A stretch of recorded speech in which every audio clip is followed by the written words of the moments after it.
If Congress and the president don't come to some kind of an agreement, a government shutdown would affect about at least a quarter of federal departments and agencies. Charlie Cooper joins us this morning with more on which agencies would be at risk and what it means for you. Good morning, Charlie. Good morning to the both of you guys. Well, President Donald Trump has been threatening a government shutdown for months now. And as you mentioned, the fight is over the $5 billion he says is needed for the border wall. But lawmakers aren't giving him that money. Now the White House and Congress have until Friday to approve funding bills to keep the entire government up and running. Congress and Trump have already approved funding bills for 3/4 of that $1.2 billion in operating expenses for federal agencies.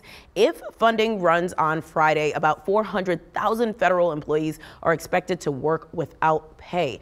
Agencies that will be impacted by the shutdown include Homeland Security, National Parks, and the Securities and Exchange Commission. Only employees in these departments deemed as essential would still come into work. Departments that won't be impacted, though, include military and defense, the Labor, Health and Human Services, Education Department.